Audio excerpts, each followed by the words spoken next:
नमस्कार। आकाशवाणी जयपुर अजमेर से प्रस्तुत हैं प्रादेशिक समाचार।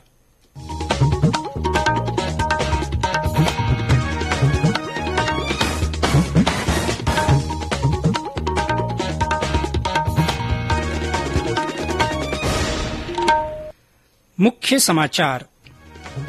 रक्षा मंत्री राजनाथ सिंह ने स्पष्ट किया कि जाति और धार्मिक प्रमाण पत्र के संबंध में सेना की भर्ती प्रक्रिया में कोई बदलाव नहीं किया गया।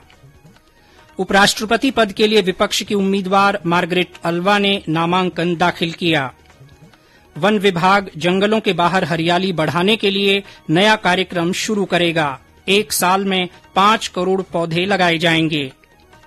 नागौर जिले के नावा में high speed train test track के लिए प्राथमिकता से जमीन आवंटन करने के निर्देश। 819 करोड़ रुपए की लागत से बनेगा अत्याधुनिक ट्रैक। और राज्य में वर्षा का दौर धीमा पड़ा। अगले 24 घंटों में दक्षिणी भागों में भारी वर्षा की चेतावनी।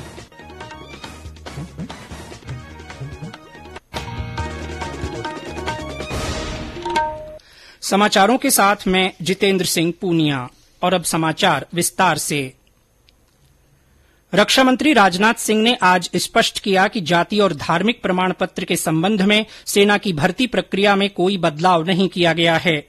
भर्ती प्रक्रिया में पहली बार उम्मीदवार से जाति और धार्मिक प्रमाण पत्र मांगे जाने वाले विपक्ष के आरोप पर श्री सिंह ने संसद के बाहर संवाददाताओं से बातचीत में कहा कि यह पुरानी प्रक्रिया है और अग्निवीर भर्ती योजना के लिए कोई बदलाव नहीं किया गया है। उन्होंने इस दावे को अफवाह करार देते हुए कहा कि ये आजादी से पहले वाली ही व्यवस्था है। इससे पहले आम आदमी पार्टी और कांग्रेस सहित विपक्षी दलों ने इस मुद्दे पर सरकार पर आरोप लगाया था। उच्चतम न्यायालय ने सुरक्षा बलों में भर्ती के लिए केंद्र की अग्निपथ योजना को चुनौती देने वाली याचिकाओं को आज दिल्ली उच्च न्यायालय में स्थानांतरित कर दिया। न्यायमूर्ति डी.वाई. चंद्रचूड़, न्यायमूर्ति सूर्यकांत और न्यायमूर्ति ए.एस. बोपन्ना की पीठ ने कहा कि इस मामले में याचिकाओं की इतनी बड़ी संख्या न तो जरूरी है और न ही उचित। उपराष्ट्रपति पद के लिए विपक्ष की उम्मीदवार मार्गरेट अल्वा ने आज नामांकन दाखिल किया। उन्होंने कांग्रेस नेता राहुल गांधी, राष्ट्रवादी कांग्रेस पार्टी अध्यक्ष शरद पवार, मार्क्सवादी कम्युनिस्ट पार्टी के महासचिव सीताराम येचुरी सहित वरिष्ठ विपक्षी नेताओं की उपस्थिति में नामांकन दाखिल किया। उपराष्ट्रपति का चुनाव 6 अगस्त को होगा और मतगणना भी उसी दिन होगी। कृषि और किसान कल्याण मंत्री नरेंद्र सिंह तोमर ने आरोप लगाया है कि विपक्ष को किसानों और आम आदमी के कल्याण की कोई चिंता नहीं है और वह उनके मुद्दों पर राजनीति कर रहा है। संसद के बाहर पत्रकारों से बातचीत में श्री तोमर ने कहा कि सरकार किसानों के हितों के लिए प्रतिबद्ध है और किसानों के मुद्दों पर विचार विमर्श करने के लिए एक समिति गठित की गई है ताकि एमएसपी को और कुशल तथा पारदर्शी बनाया जा सके। उन्होंने कहा कि समिति फसल विविधीकरण और प्राकृतिक खेती के मुद्दों पर भी ध्यान देगी। प्रदेश का वन विभाग जंगलों के बाहर हरित आवरण को बढ़ाने के मकसद से एक नया कार्यक्रम शुरू करने जा रहा है। इस कार्यक्रम के तहत चालू वित्तीय वर्ष में 5 करोड़ पौधे लगाए जाएंगे। वन विभाग के प्रमुख शासन सचिव शिखर अग्रवाल के अनुसार इसमें से 3 करोड़ पौधे इस बारिश के मौसम में और शेष 2 करोड़ पौधे अगले साल जनवरी-फरवरी में लगाए जाएंगे।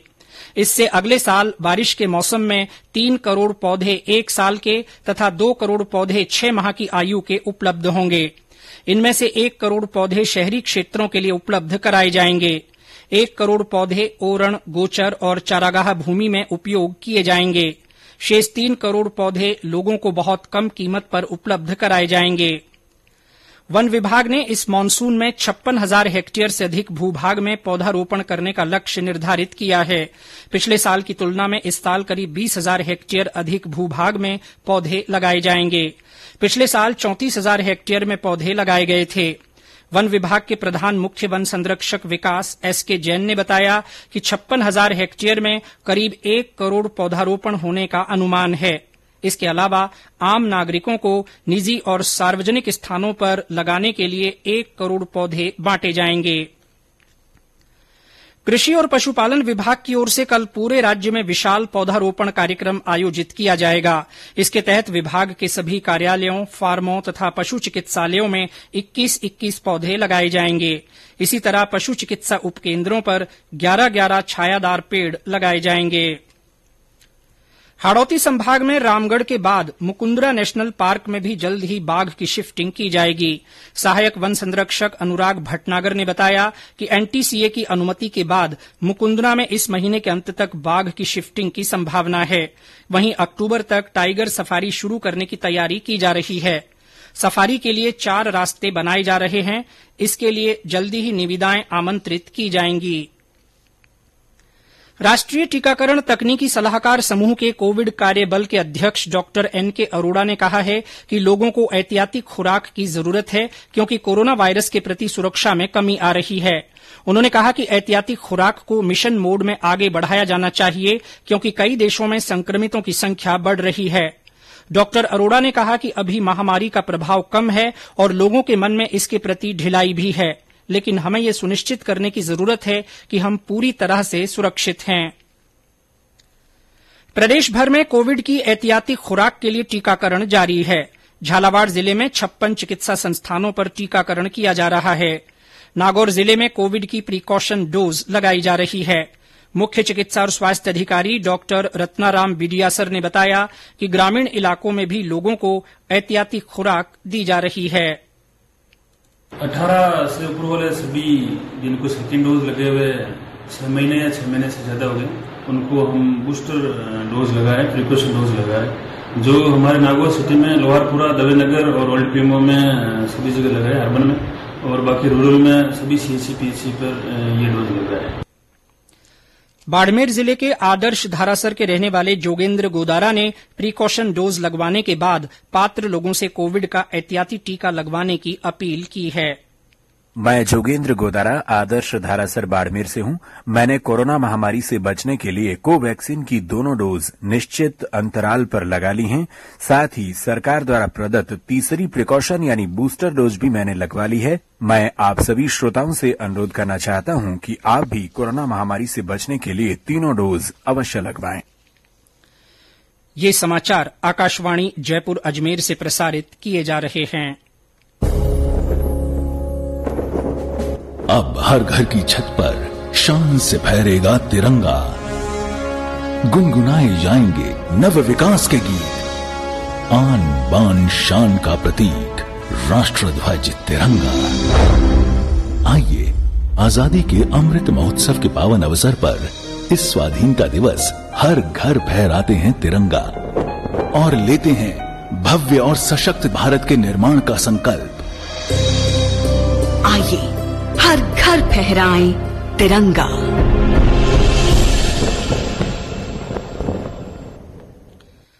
आजादी का अमृत महोत्सव आयोजन की श्रृंखला में हर घर तिरंगा कार्यक्रम के तहत बीकानेर संभाग के सभी जिलों में 10 लाख स्थानों पर तिरंगा झंडा फहराया जाएगा।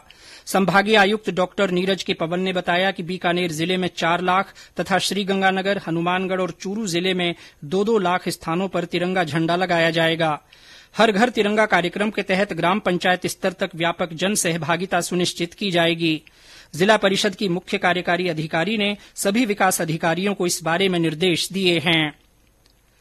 आजादी का अमृत महोत्सव के तहत चलाए जा रहे कार्यक्रमों की श्रृंखला में प्रशासक सेवा प्रभाग तथा प्रजापिता ब्रह्मा कुमारी ईश्वरीय विश्वविद्यालय की ओर से आज अलवर में प्रशासन में उत्कृष्टता के लिए आध्यात्मिकता विषय पर कार्यक्रम का आयोजन किया गया। मुख्य सचिव उषा शर्मा ने नागौर जिले के नावा कस्बे में high speed train test track के लिए प्राथमिकता से रेलवे को जमीन आवंटन करने के निर्देश दिए हैं। इस संबंध में मुख्य सचिव ने आज जयपुर में उच्च अधिकारियों की एक बैठक की। श्रीमती शर्मा ने बताया कि 819 करोड़ रुपए की लागत से बनने वाला यह दुनिया का पहला इलेक्ट्रीफाइड डेडिकेटेड टेस्ट ट्रैक होगा। बैठक में रेलवे अधिकारियों ने बताया कि डेडिकेटेड टेस्ट ट्रैक की कुल लंबाई 45 किलोमीटर है, जिसमें से 4.5 किलोमीटर रेलवे लाइन का कार्यादेश जारी किया जा चुका है। उन्होंने बताया कि ये पूरी तरह से ग्रीन प्रोजेक्ट है और इसके सभी स्टेशन सोलर पावर से संचालित किए जाएंगे। उन्होंने बताया कि ये ट्रैक भारत में ट्रेनों की सुरक्षा और गति को बढ़ाने में सहायक होगा। मुख्य सचिव ने तरंगा हिल अंबाजी आबू रोड के लिए नई ब्रॉडगेज लाइन के निर्माण के लिए प्रस्ताव तैयार कर भूमि अधिग्रहण की तैयारी करने के भी निर्देश दिए। प्रदेश के विभिन्न जिलों में प्लास्टिक के उत्पादों का प्रयोग नहीं करने के बारे में लोगों को जागरूक किया जा रहा है। इसके लिए जिला प्रशासन की ओर से अभियान चलाया जा रहा है। सिंगल यूज प्लास्टिक पर प्रतिबंध के लिए जागरूकता अभियान के तहत आज बूंदी में प्रचार रथ को जिला कलेक्टर रविन्द्र गोस्वामी ने हरी झंडी दिखाकर रवाना किया। यह रथ जिले भर में लोगों को पर्यावरण के प्रति जागरूक करेगा। रक्षाबंधन के मौके पर भारतीय डाक विभाग ने स्पेशल वाटर प्रूफ लिफाफे जारी किए हैं। मानसून के मद्देनजर गुलाबी रंग के इन लिफाफों को विशेष रूप से तैयार किया गया है ताकि राखियां बारिश में गीली नहीं हों। हमारे जोधपुर संवाददाता ने बताया कि आजादी का अमृत महोत्सव के उपलक्ष्य में डाक विभाग सैनिकों के लिए राखी भेजने का विशेष अभियान चलाएगा। लिफाफों में राखी को सुरक्षित व आसानी से भेजने के लिए डाक विभाग द्वारा देश विदेश में विशेष व्यवस्था भी की गई है। रक्षाबंधन का त्योहार 11 अगस्त को है। पश्चिमी क्षेत्र के सभी डाकघरों के लिए 30,000 लिफाफे छपवाए गए हैं, जिन्हें सभी डाकघर में भेज दिया गया है। कोई भी ग्राहक अपने नजदीकी मुख्य डाकघर से इसे प्राप्त कर सकता है। रामेश्वर बेड़ा, आकाशवाणी समाचार, जोधपुर। राज्य में पिछले 4-5 दिन से जारी तेज वर्षा का दौर आज धीमा पड़ गया है। आज कई जिलों में लोग उमस से परेशान रहे। बांसवाड़ा में हल्की बारिश का दौर जारी है। जिले में सुरवानिया बांध के 10 गेट 3 फीट खोलकर पानी की निकासी की गई। शहर के कागदी पिकअप के 5 गेट खोलकर पानी की निकासी की गई। दूसरी ओर माही डेम बजाज सागर बांध में भी पानी की जबरदस्त आवक हो रही है। जिले में बरसात के कारण कुछ जगह कच्चे मकान भी गिर गए।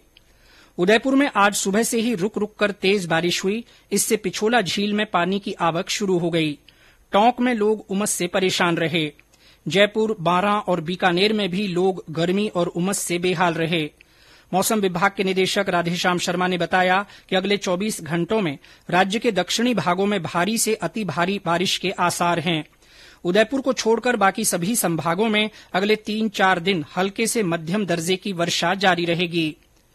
उधर श्रीगंगानगर में अतिवृष्टि के बाद हुए नुकसान का आकलन करने के लिए प्रशासन की 12 टीमों ने सर्वे शुरू कर दिया है। शहर के उपखंड अधिकारी ने इन टीमों को कल तक सर्वे पूरा कर अपनी रिपोर्ट प्रस्तुत करने के आदेश दिए हैं। उत्तर पश्चिम रेलवे के बीकानेर मंडल पर आजादी का अमृत महोत्सव के तहत आजादी की रेलगाड़ी और स्टेशन के अंतर्गत बीकानेर, सिरसा और हांसी रेलवे स्टेशन पर 23 जुलाई तक विभिन्न कार्यक्रम आयोजित किए जा रहे हैं। कल बीकानेर, सिरसा और हांसी स्टेशनों पर स्वतंत्रता सेनानियों के चित्रों की प्रदर्शनी के साथ कार्यक्रमों की शुरूआत हुई। उत्तर पश्चिम रेलवे बीकानेर मंडल के डीआरएम राजीव श्रीवास्तव ने प्रदर्शनी की शुरूआत करते हुए कहा कि रेल विभाग ने 27 रेलगाड़ियां स्वतंत्रता सेनानियों के नाम से चलाई हैं। Federation cup 2022 inline roller hockey की राष्ट्रीय प्रतियोगिता का आयोजन 26 से 29 जुलाई तक जोधपुर में किया जाएगा। भारतीय रोलर स्केटिंग महासंघ के निर्देशन में इस प्रतियोगिता में देश भर के 8 राज्यों के 350 खिलाड़ी भाग लेंगे। राजस्थान स्केट एसोसिएशन और जोधपुर स्केट एसोसिएशन की ओर से इसका आयोजन किया जाएगा। प्रधानमंत्री नरेंद्र मोदी इस महीने की 31 तारीख को आकाशवाणी के मन की बात कार्यक्रम में अपने विचार साझा करेंगे। यह इस मासिक रेडियो कार्यक्रम की 91वीं कड़ी होगी। प्रधानमंत्री ने आमजन से उन विषयों के बारे में सुझाव देने को कहा है जिन पर कार्यक्रम की इस कड़ी में चर्चा होनी चाहिए। श्रोता नमो ऐप या माई जीओवी ओपन फोरम पर अपने विचार साझा कर सकते हैं। टोल फ्री नंबर 1800-117800 डायल करके प्रधानमंत्री के लिए हिंदी या अंग्रेजी में संदेश रिकॉर्ड कराया जा सकता है। फोन लाइनें इस महीने की 28 तारीख तक खुली रहेंगी। 1922 नंबर पर मिस्ड कॉल देकर एसएमएस से मिले लिंक से भी सुझाव भेजे जा सकते हैं। और अंत में मुख्य समाचार एक बार फिर। रक्षा मंत्री राजनाथ सिंह ने स्पष्ट किया कि जाति और धार्मिक प्रमाण पत्र के संबंध में सेना की भर्ती प्रक्रिया में कोई बदलाव नहीं किया गया है। उपराष्ट्रपति पद के लिए विपक्ष की उम्मीदवार मार्गरेट अल्वा ने नामांकन दाखिल किया। वन विभाग जंगलों के बाहर हरियाली बढ़ाने के लिए नया कार्यक्रम शुरू करेगा। 1 साल में 5 करोड़ पौधे लगाए जाएंगे।